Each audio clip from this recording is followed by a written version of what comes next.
But we have to start, and I know it's a source of frustration to many of you who are not Manchester United fans, but we have to start with Manchester United. The question almost is, where do we start? I mean, how do you start rebuilding a club? You know, is it starting with the owners, or the players, or the management, or the recruitment? You know, it's like having a jigsaw, isn't it? And just not knowing which pieces to put in first. It's a difficult one. It is a difficult one. You know, at the end of the day, the players are the ones who win your games. You know, you get the players on the pitch. I don't know where you start. I mean, they've started with Casemiro. He's a winner. So you start with the winner. You know, he is a winner. But he's 30 years of age. You know, I feel with this transfer, it was like Man United are coming for me. All right, just ask for silly amounts of money.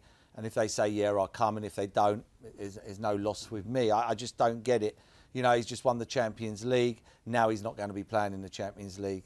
4-year contract. Probably wouldn't have got a 4-year contract at Real Madrid. But there's so much work to be done. So much work. The big advantage they have this weekend on Monday, all they got to do is run around. That's all they got to do. They ain't got to beat 4 players or beat the. Just give everything they got. That's all they've got to do this weekend. But what I'm looking at, Clinton, is a strategy, you know, for Manchester. You know, in terms of recruitment, it's let's get De Jong. OK, we can't get De Jong. Let's get Rabiot. OK, we can't get Rabiot. Let's get Moses Caicedo because he played well against us in one game. OK, we can't get Caicedo. You know, let's get Casemiro. You know, there doesn't appear to be any strategy for the club. No, they don't. And that looks like the signing of Casemiro, who is a good player, by the way. Mercy's right. Won a lot of things at Real Madrid, but that age, 30, it looks like it's to appease the fans. It's saying it's a marquee signing. We haven't got our number 1 target, number 2 target. Let's go and get Casemiro. But he's a good signing. And that area is where they need to strengthen, Jeff, in that midfield role. Been talking about Fred and McTominay, who are not bad players, but they just need to change in there because they need a holding midfielder. And that's what they've been crying out for. And that is what Casemiro gives you at Real Madrid. But there's a lot of other positions that need sorting out. And at the moment, it's down to the players. The players they look like they're short of confidence. There's no confidence in that team at the moment. You saw the way they were trying to play out from the back from Brentford. And if it doesn't work the first time, then get everyone up and play in their half. But they carried on doing it. And in the end, they got punished when Eriksen gave the ball away and Jensen punished them. So there's big problems at Man United. But I think it's a confidence problem. You do not become bad players overnight. But it is a big job for Ten Hag to get their confidence back up. But Casemiro, you know, with the best will in the world, Darren, I mean, he is a short-term solution at best, isn't he? Don't they need to think longer term? I think they need to go longer term. I don't think the 30 is a bigger problem as people think, because you look at some of the players we've got in the Premier League that are 30 and above. You talk about some of the best in the world. But I think for Manchester United and a clear strategy plan going forward, you'd have to say Casemiro for me is a temporary stopgap. He's a very, very good stopgap, by the way, 5 Champions Leagues. And he's better than what they got. That's one thing that you have to say. He's better than McTominay, he's better than Fred. And maybe he allows the likes of Fernandes and Eriksen to go and do their stuff and he can just sit in front of the back 4. But when you are talking long term, they're going to face the same problem again in a couple of years. When it's 32, 33, then they've got to look for the next stopgap. It's almost like they have a plan in place, Manchester United, and when it's not going right, they think, you know, we need to just quickly put a plaster over the wound and hopefully that will buy us a little bit more time. When you start looking at some of their competitors, Liverpool, Manchester City, they do their recruitment. They work it properly. I know Manchester United are not in the same shopping market as Manchester City, Liverpool, these clubs, but surely there's good 23-year-olds, 24-year-olds where they can start to build again. But being a manager as well, I just don't think you have time. And I think he's obviously understood that, and that's maybe why he's going for this calibre of player. Surely Declan Rice has got to be named there. I know he's English. You see him in the Euros, you see him in the World Cup. I'm a massive fan of him. And you talk about a strategy, age of 23. So you're looking long term. I think Casemiro's a good signing. Yes, 60 million, a lot of money. He's 30. He's still going to improve. Benty said that. But I'm looking at Declan Rice. I said on here last year, and Merce looked at me as if I said something stupid when it was £100 million. Go and pay that. It's Manchester United. Merce is still looking at me. You like that again? He looks at. I don't care. I like Declan Rice. I'm a big fan of Declan I think Rice. he's magnificent. You know, 100 million's a lot of money. Does Declan Rice want to go to Man United? I'd have gone and tried to sign him. You've spent 60 million on a 30-year-old. They can't keep on getting embarrassed. Do you know what I mean? Man United, everybody's like, can't get him. If Declan Rice turns around and goes, no, I don't want to go Man United. You do that work before, Merce. You're looking... Yeah, and look, West Ham don't want to sign him, of course you don't. But I'm thinking for the long term, he's 23 years old. I mean, they're going to pay 100 million. They were looking at Arnautovic for 7 million. I mean, but when they paid 60 or 70 million for Casemiro, and if you look back, his wages as well. 70 million for Jadon Sancho. they chased Sancho for a year and a half, 2 years. Yeah. I mean, isn't Declan Rice? You know. Oh, by the way, he's a great rapper, and he was brilliant on League of Their Own this week. Absolutely sensational. But isn't he the sort of player that if you're going to rebuild Manchester United, you think to yourself, OK, he can be the player that we rebuild the squad around? I like Declan Rice. There's a price, 100 million. I mean, you just can't keep on throwing away free figures, 100 million pound for players. But he would have a resale value. Casemiro has no resale value. 4 years of running around in that team, trying to get that team together. There's 11 individuals. Building 11 blocks, though, Merce. That's a good building block. Declan Rice is a good sign. Yeah, but he's the bottom of the building block. He's the bottom, and then they've got to start. He's the start. You have to build a house from the foundations. You can't put the roof on first. But this player's good enough to go and play for one of the other teams. He's not going to pick Man United at the moment. He's not. I mean, 100 million at Man United. Yeah. Other teams. If Declan Rice comes up and West Ham say we're going to sell him and we're going to cash in now, it won't be just Man United after him. That's where Man United should have started, though. They should have started with Declan rather than buying Sancho. And I know Varane's a top signing, but if you add their transfer fees together, there's your 100 million for Declan Rice. But that's where they should have started. But that then comes down to not Declan Rice's fault. He's 100 million. But where did you start at Man United? But that's the point. They didn't need a Sancho. I know he was a top player and they chased him for a while. But at that time, Alanga was coming through. There was Rashford. They had options in that area. The one position that everyone's always said about Manchester United, where they're weakest, is always that holding midfield player. But they've persisted with Fred and McTominay, and that area of the pitch just has never got better. I mean, over the years, Matt Murray, since they last won the title in 2013, you know, and since then, by the way, they finished outside the top four on 5 different occasions, OK, since 2013. But they have brought in loads of huge name signings: Pogba, Lukaku, Cavani, Martial, Maguire, Angel Di Maria, Memphis Depay, Bastian Schweinsteiger, Alexis Sanchez. That scheme, that plan, if you like to call it a plan, has not worked, has it? They have to do something differently, don't they? It's the definition of insanity. Keep trying to do the same thing but expect a different result.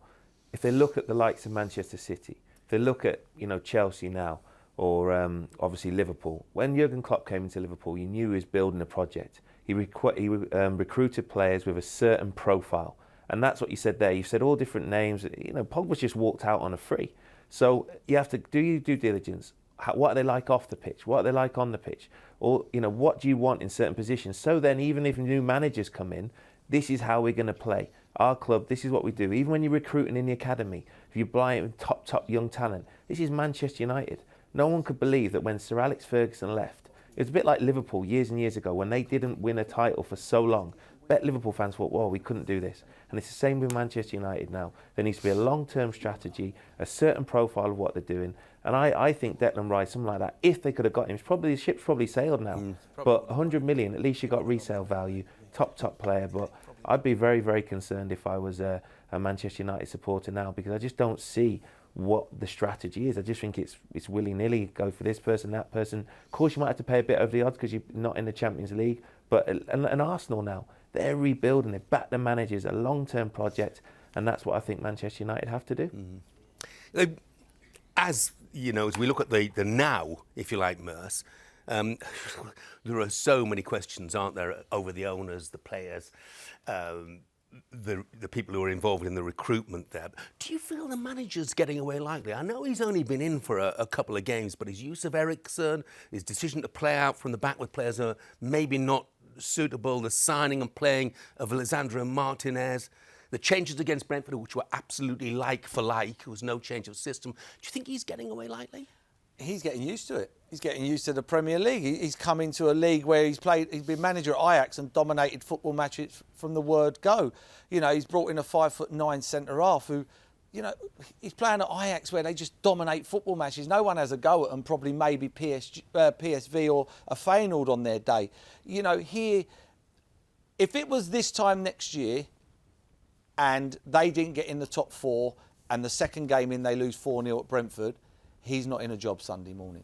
I don't care about the plan. I don't care if it's a 4-year plan. If this was 1 year on, he would have been sacked on Monday, 100 million%. He needs to get going.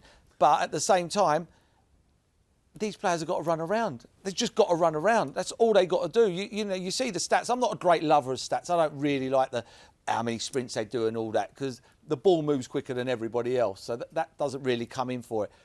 But they just got to work hard this weekend. They got a free hit. They got an unbelievable... They couldn't pick a better game, in my opinion, this weekend. Yeah, but what if they lose, get beat? You know what? Who expects them to win? No, but if they Who expects them all to win? right, I agree with you, but if it's 4-5... Liverpool ain't blowing anybody away. I know, I'm just saying, I'm putting it out there. Say if they do lose 4-5, what happens then with the manager? Yeah, Big the question, manager, I'd be worried about the players. The manager, as soon as they cross that line, the name of the game is, this is why the elite managers and the top managers get players running through brick walls for them. On 200-300 grand a week, they run through brick walls for it. That's the elite managers. That's what they do. Like Chelsea the other day, he puts out a system, Tuchel, and you've got Mason Mount running 60 yards across the pitch to close someone down.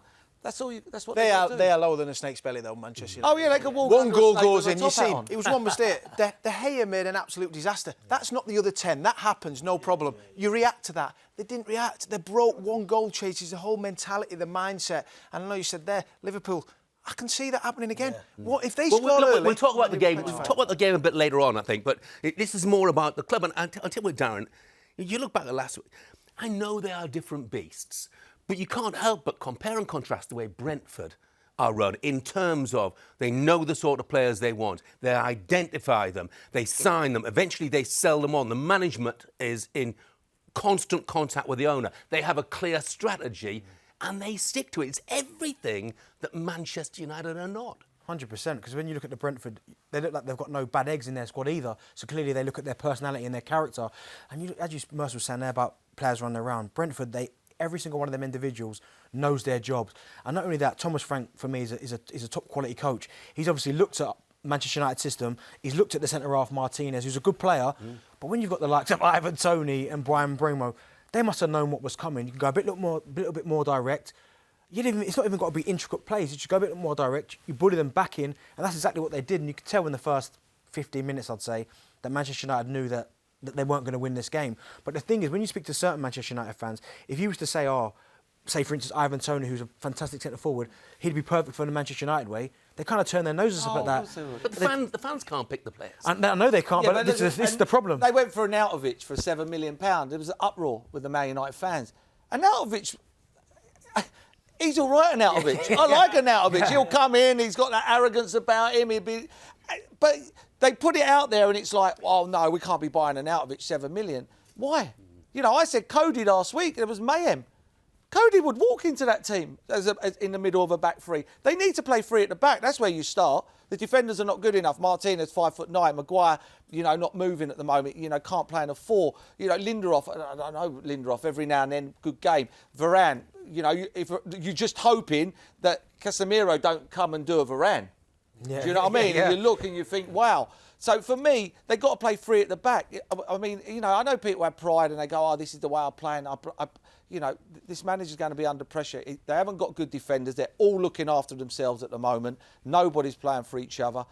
For me, three at the back this weekend. I mean, it was ironic, Ben Mee lived round the corner and yet he went to Brentford on a free transfer. He would have been a very short-term answer. He's a defender. It's more fun being a Brentford supporter at the moment than a Manchester United fan, that is for sure. And by the way, I mentioned that Manchester United last won the title in 2013.